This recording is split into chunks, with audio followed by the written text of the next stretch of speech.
¿Quién escribió el libro de Apocalipsis? ¿Por qué lo escribió? ¿Dónde lo escribió? Hoy te lo cuento en el 9º episodio del podcast Cosas Mayores. Soy el pastor Miguel García.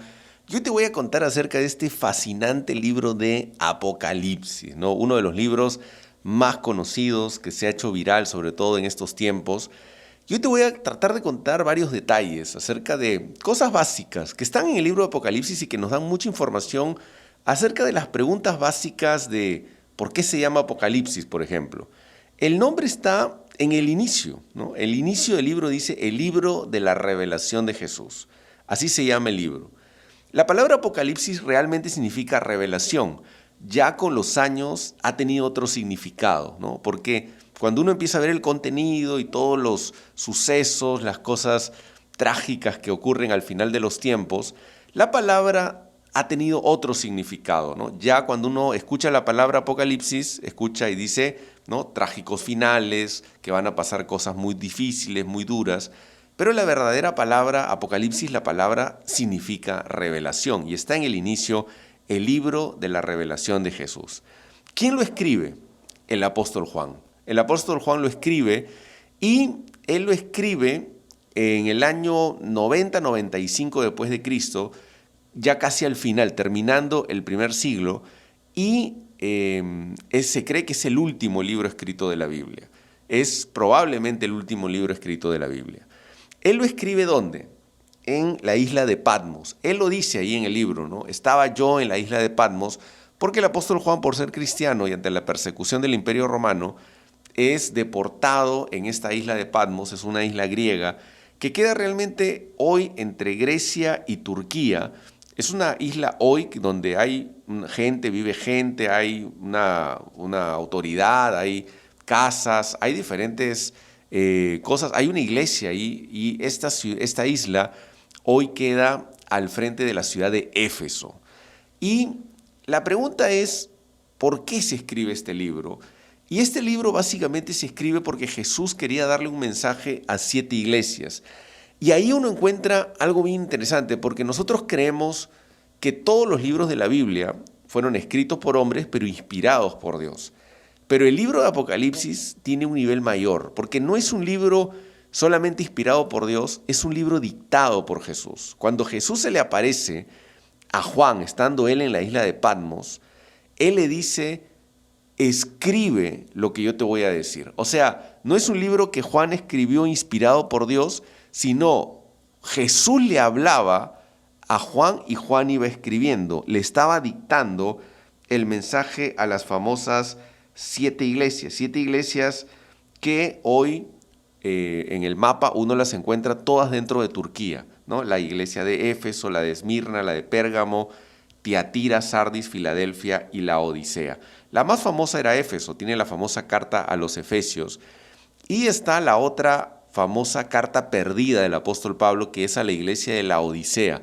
En una de las cartas, Pablo le dice a una iglesia y le dice, no, y lean la carta también que le he enviado a la Odisea. La Odisea es una carta perdida, no existe, nunca se incluyó en el Nuevo Testamento porque parece que en ese momento donde se iba leyendo de iglesia en iglesia, lamentablemente no se hizo una copia, se perdió y no fue incluida dentro del canon del Nuevo Testamento.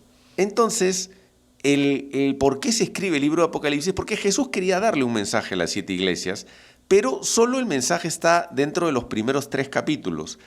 Y a partir del 4.º capítulo empieza, como se dice, toda la visión de Juan, porque Juan está viendo a Jesús que le dicta las 7 cartas a las iglesias y luego Juan está en el cielo y él empieza a dar una descripción del cielo.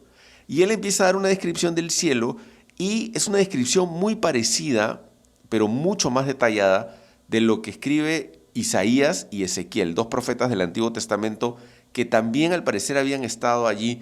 Y Juan sí describe algo mucho más detallado. Describe que hay un trono, ¿no? Donde está Dios allí. Juan sí describe algo adicional que no lo describen ni Isaías ni Ezequiel, tal vez porque eso sucedió después de Cristo, es que habían 24 tronos. Alrededor del trono de Dios hay 24 tronos, donde había 24 ancianos, ¿no? ¿Quiénes son estos 24 ancianos?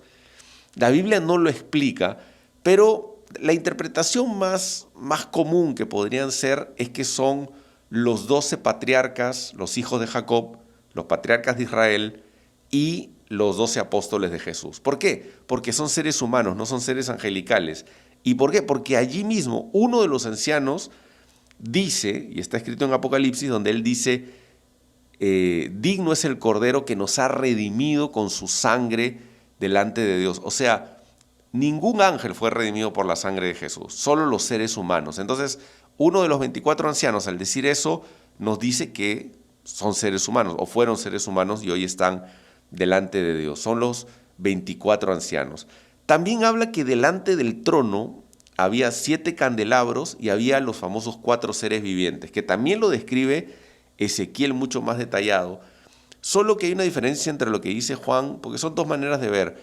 Juan dice que estos 4 seres vivientes tienen muchos ojos y Ezequiel dice que tienen muchas caras, ¿no? Que es dos maneras diferentes de ver, pero la verdad están diciendo lo mismo. Y de allí se habla acerca del inicio del final, ¿no? En esta visión en donde Juan está mirando a Dios y está mirando cómo es el cielo, y alrededor de este trono, estos 24 tronos, de todo lo que hay, digamos, cerca, hay incontables ángeles que cantan, ¿no? Hay millares y millones de ángeles que cantan. Y la escena que ve Juan es una escena en donde hay un libro con 7 sellos que nadie puede abrir. Hay como una especie de congoja, de tristeza, porque no se encontraba nadie digno de abrirla, pero de ahí se dice, no, hay uno digno, que es Jesús, el Cordero. Y a partir de ahí se empieza a abrir este libro con los 7 sellos y empieza lo que es el final de todo, el final, digamos, de la humanidad, el final de todos los últimos tiempos. Y empieza toda una cronología de las cosas en orden cronológicas de lo que va a pasar en los últimos tiempos. Y también hay algunas narraciones que no necesariamente están en orden cronológico, porque uno empieza a ver desde que inicia todo, es donde se abre este libro con los 7 sellos, que se empieza a abrir sello por sello, y ahí empieza así una cronología lógica, ¿no? Se abren los primeros sellos, que son los primeros, hay 7 sellos, pero para entenderlo bien en esta diferencia que uno ve, los 7 sellos, los 7 trompetas, las 7 copas de ira, es que todos son los 7 sellos, pero el séptimo sello son las 7 trompetas, y la séptima trompeta son las 7 copas de ira.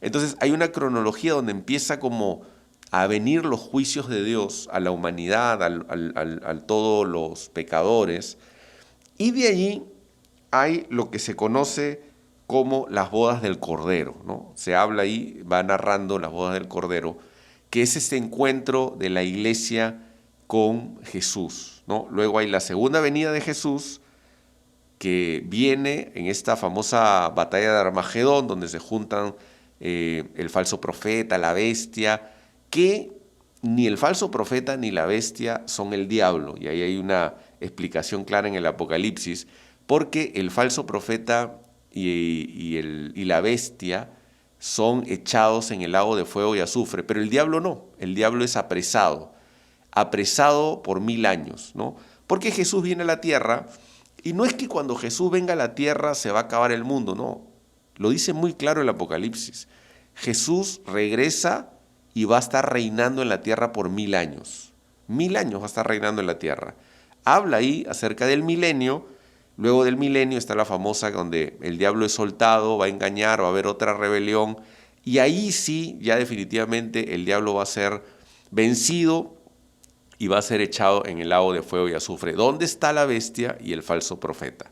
Luego hay el famoso juicio ante el trono blanco, y ahí sí empieza el cielo, o la nueva Jerusalén, que ya desciende, ya desaparece el cielo, la tierra, y allí ya empieza la nueva Jerusalén.